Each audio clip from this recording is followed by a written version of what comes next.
Hello student, आज हम लोग बात करेंगे बेटा अपना क्वेश्चन नंबर 2.5 की। चैप्टर हमारा दूसरा है, ठीक है, कक्षा 12 का दूसरा चैप्टर केमिस्ट्री का, जो कि विलयन है। और उसमें हम लोग बात करने वाले हैं क्वेश्चन नंबर 2.5 की, ठीक है। 2.5 जो प्रश्न है इसको एक बार पढ़ते हैं और फिर इसको सॉल्व करने की कोशिश करते हैं। देखो सवाल को ध्यान से पढ़ो। ग्लूकोज का एक जलीय विलयन परसेंटेज दिया गया है 10% है W/W का, ठीक है। अब W/W ये बहुत महत्व रखता है बेटा यहाँ पे। विलयन की मोललता तथा विलयन के प्रत्येक घटक का मोल अंश क्या है, ठीक।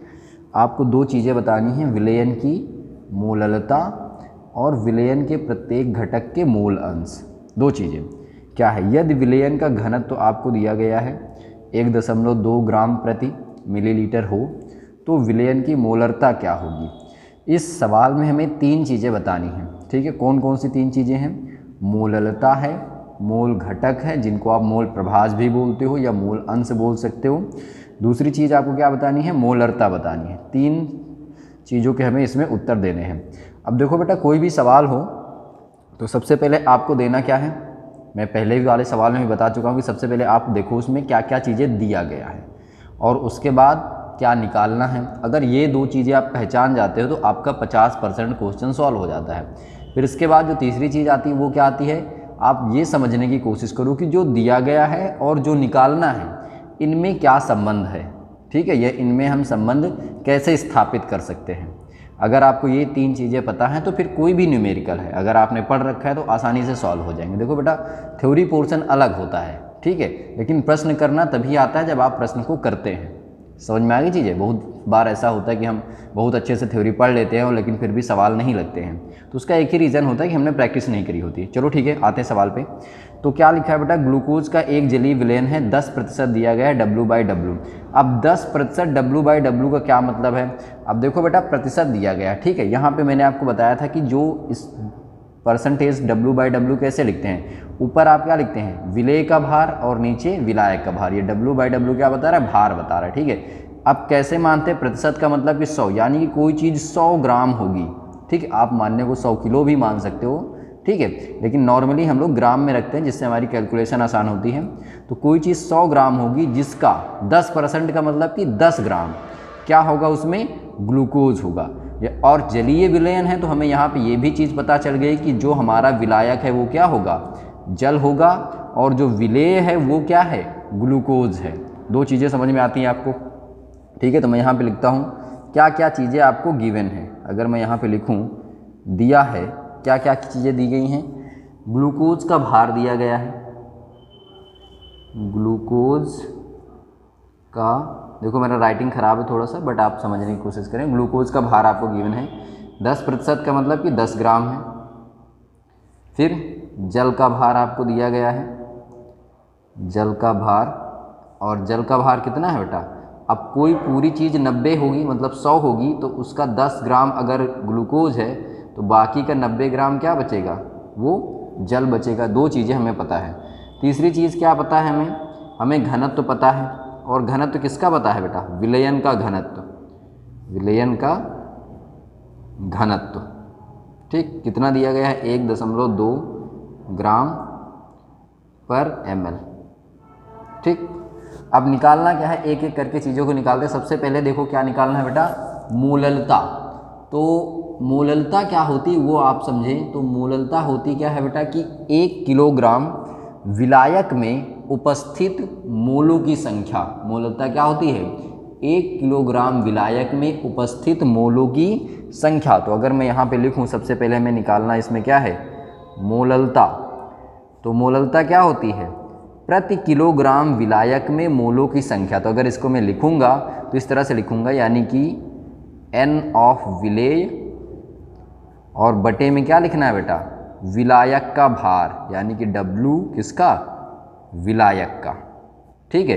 प्रति किलोग्राम विलायक में उपस्थित विलेय के मोलों की संख्या को क्या कहते हैं, मोललता कहते हैं, ठीक है। विलायक यहाँ पे किस में लिखना है, केजी में लिखना है, इस बात का ध्यान रखें, ठीक है।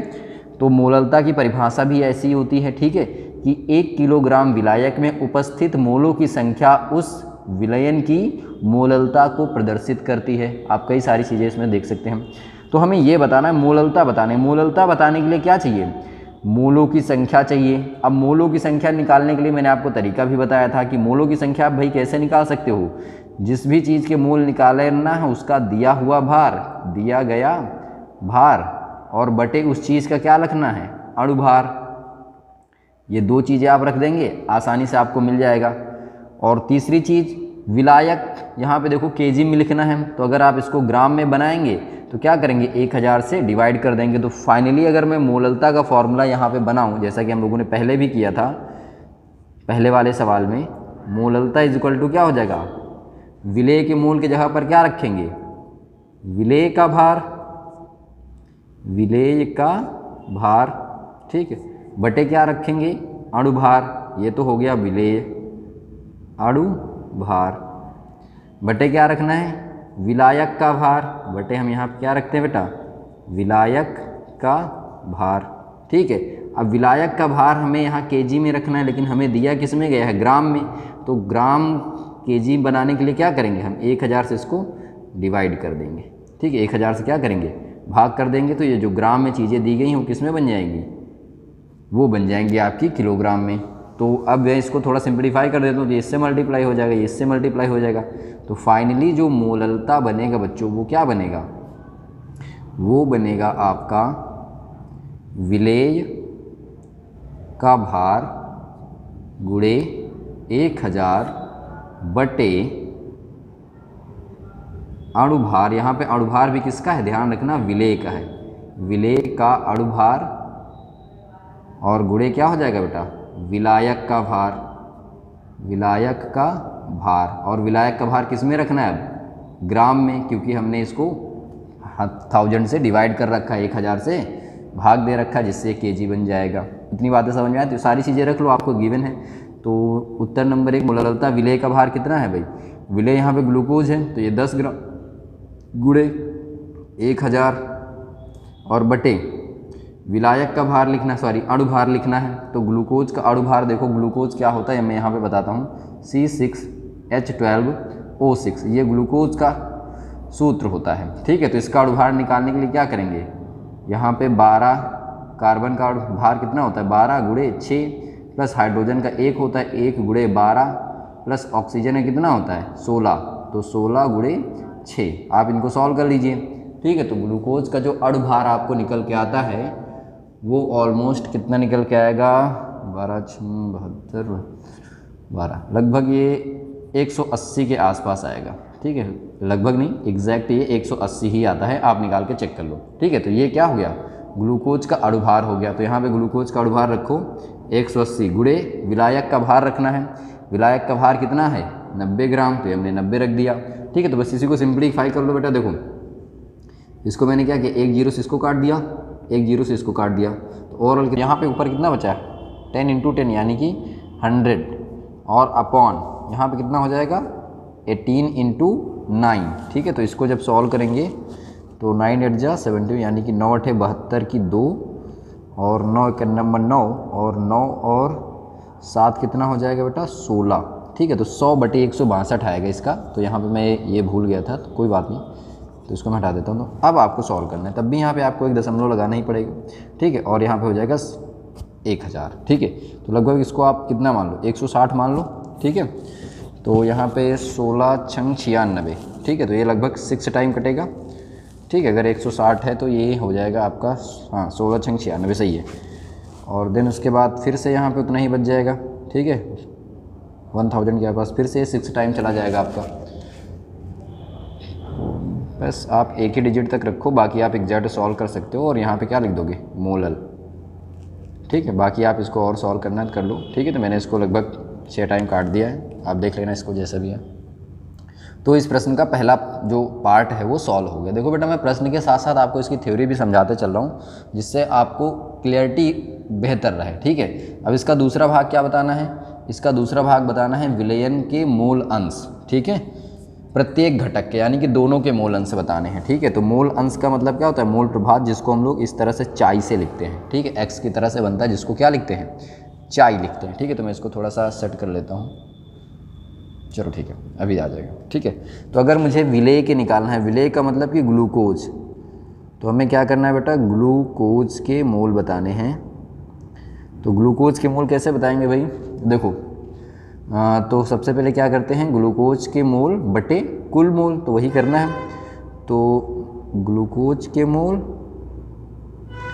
बटे कुल मोल, कुल मोल में क्या आ जाएगा, ग्लूकोज के मोल प्लस जल है तो जल के मोल, ठीक है। तो मैं यहाँ पे n बना देता हूँ, n का मतलब मोल है। तो ये करना है, तो इससे मोल प्रभाज निकल के आ जाएंगे। मोल प्रभाज भाई कैसे निकालते हैं, किसी भी चीज़ का मोल निकालना है तो उसका मोल बटे उस विलयन में कितने मोल हैं उन सब का मोल, ठीक है, इससे मिलता है आपको मोल प्रभाज। तो यहाँ पे ग्लूकोज के मोल देखो, ग्लूकोज के मोल तो हमें पता नहीं है बट फिर भी हम निकाल सकते हैं आसानी से। ग्लूकोज का भार बटे क्या कर देंगे, ग्लूकोज का अणुभार कर देंगे, ठीक है। तो मैं चलो इसको पूरा लिख देता हूँ। तो सिंपली यहाँ पे इसको अगर हम सॉल्व करेंगे तो मैं इसके आगे करता हूँ जिससे आपको दिखे। तो ग्लूकोज का भार, अब मैं सारी चीज़ें नहीं बता रहा हूँ, ग्लूकोज का भार कितना दिया गया है, 10 दिया गया है, बटे ग्लूकोज का अणुभार कितना निकाला है, 180 अभी यहाँ पे हमने कैलकुलेट किया था इधर साइड में, ठीक, बटे ग्लूकोज के मोल फिर से लिखना है तो फिर 10 बटे 180 प्लस जल के मोल रखना है तो जल के मोल के लिए जल का भार बटे जल का अणुभार। अब देखो जल का भार कितना दिया गया 90, जल का अणुभार कितना होता है 18, ठीक है। आप ऐसे करके देख लो, यहीं पे बता देता हूँ। देखो H2O होता है, हाइड्रोजन 1 होता है, 2 हाइड्रोजन प्लस ऑक्सीजन का 16, ठीक है। तो ये आपको समझ में आ गया होगा। तो ये हमें क्या करना है, इसको सॉल्व करना है, ठीक। तो अब इसको सॉल्व करने के लिए सबसे पहले देखो क्या कर सकते हो, सही भाई, सबसे पहले तो इसी को सॉल्व कर लो आप, इसको काट दो तो ये कितना हो जाएगा 5, ठीक, यानी कि जल के कितने मोल हैं 5। अगर मैं इसको काट दूंगा तो 1 बटे कितना हो जाएगा 18, और यहाँ भी कितना हो गया 1 बटे 18। तो इसको अगर मैं टोटल लिखूँ तो कितना लिख सकता हूँ मैं, 1/18 एंड टोटल 1/18 प्लस 5। अब जब आप इसको सॉल्व कर लेते हैं तो यहाँ पे आपको जल के मोल जो मिल जा ग्लूकोज का जो मोल प्रभाज मिल जाता है वो कितना मिल जाएगा आपको, ग्लूकोज का मोल प्रभाज मिल जाएगा यहाँ पे 0.1, ठीक। तो लगभग इतना आएगा, 0.1 के आसपास आपको ग्लूकोज के मोल प्रभाज आ जाएंगे, ठीक। इसको थोड़ा सॉल्व करो, 0.1 नहीं आएगा, 0.01, ठीक, 0.01 ये आपका आ जाएगा ग्लूकोज का मोल प्रभाज, ठीक। आप इसको सॉल्व कर लेना, ठीक है, मैं टाइम बचाने के लिए इसको नहीं कर रहा हूँ। तो ये आपका हो गया। अब दूसरा पार्ट इसमें क्या बताना था, मोल प्रभाज हमने बता दिया, तो ग्लूकोज के हो गए। अब जल के भी मोल प्रभाज बता दो, ठीक है। तो मोल किसके बताने हमें, जल के, जल का मोल प्रभाज मतलब जल के मोल बटे कुल मोल, ठीक। तो जल के मोल का मतलब कि जल का मोल, जल का भार बटे जल का अणुभार। तो जल का भार कितना है 90 है, अणुभार 18 है, यानी कि जल के मोल कितने आएंगे बच्चों 5 आ जाएंगे, ठीक है। आप करके देख लो, ठीक। बटे क्या करेंगे कुल मोल, कुल मोल का मतलब कि ग्लूकोज के मोल, ग्लूकोज के मोल आपने निकाला था कितना आया, ग्लूकोज का भार बटे ग्लूकोज का अणुभार प्लस जल के मोल, जल के मोल वैसे भी कितने आने हैं 5 आने हैं, ठीक है।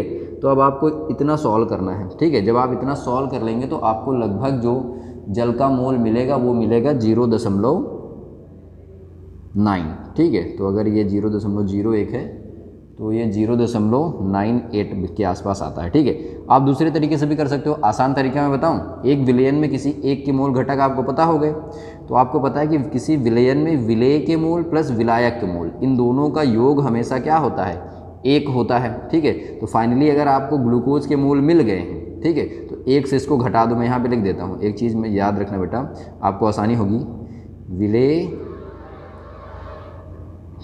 के मोल प्रभाज या विलेय का मोल अंश प्लस विलायक का मोल अंश या मोल प्रभाज, जो भी आप लिखो, इन सब का योग जो होता है वो कितना होता है 1 होता है। इन सब का योग कितना होता है 1, ठीक। तो इसको ध्यान रखना, इतनी बातें आपको समझ में आ गई होंगी, ठीक है।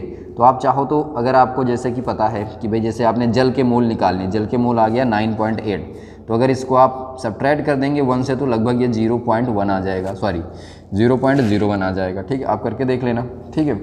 अब 2 पोर्शन तो हमने सॉल्व कर लिए, तीसरा क्या बताना है, मोलरता बतानी है, ठीक है। तो मैं यहाँ साइड में आपको बताता हूँ मोलरता क्या होगी।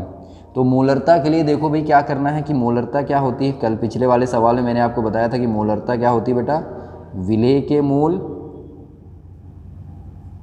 बटे विलयन का आयतन, ठीक, यानी कि प्रति लीटर विलयन में उपस्थित मोलों की संख्या उस विलयन की मोलरता को बताती है। तो विलेय कौन है यहाँ पे? विलेय है ग्लूकोज। तो हमें क्या करना है? ग्लूकोज के मोल रखने हैं। ग्लूकोज के मोल रखने के लिए क्या रखेंगे बेटा?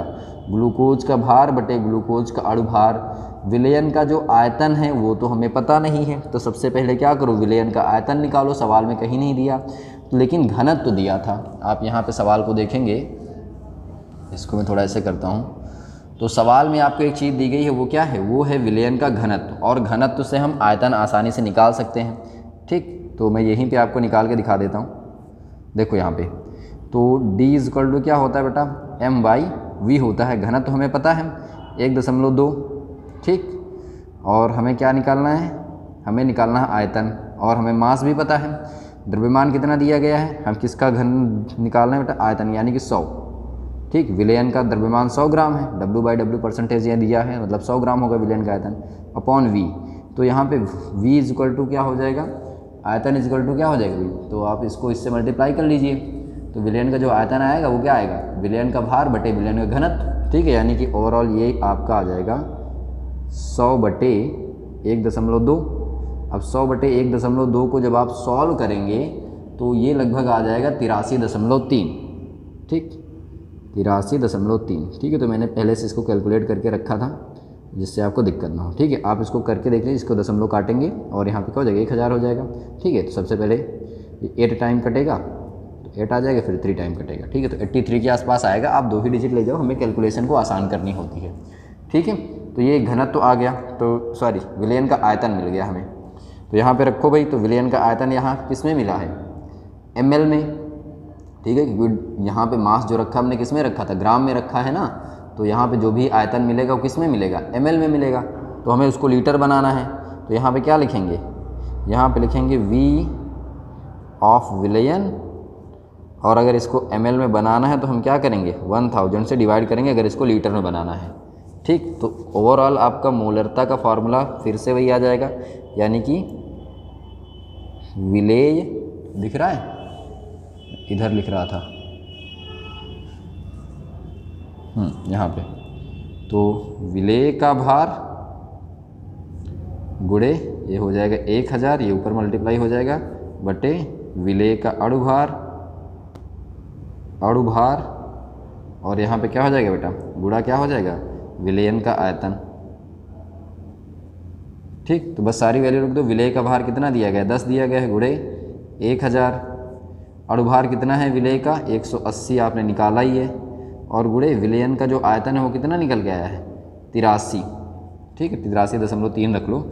अब आपको इसको सॉल्व करना है, ठीक है। तो आप 1 0 से इसको काट दो, तो ओवरऑल कितना बचा? 1000/18 गुणे 83, ठीक। दिख रहा है कि नहीं दिख रहा है? चलो ये अब दिख रहा होगा, ठीक है। तो ये वैल्यू आपको समझ में आ गई कैसे करना है।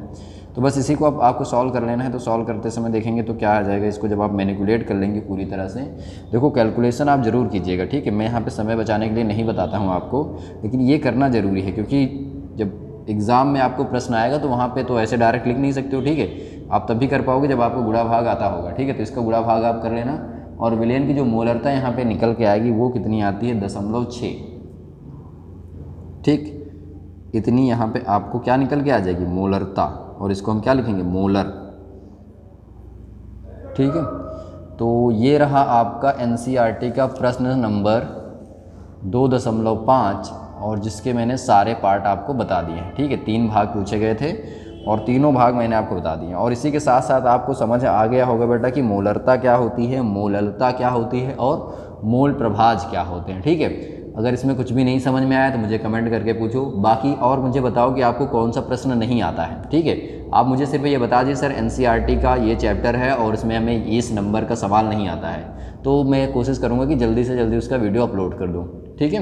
बाकी आपको पता है बेटा मेरे पास और कोई ऑप्शन नहीं है, लॉकडाउन चल रहा है जिसकी वजह से हम लोग ज़्यादा क्लासरूम में तो स्टडी कर नहीं सकते हैं, ठीक है। और कोई स्टैंडर्ड सिस्टम भी नहीं है, तो जैसे तैसे हो रहा है, मैं वैसे आपको बता रहा हूँ, ठीक है। थैंक यू, मिलते हैं नेक्स्ट क्वेश्चन के साथ में।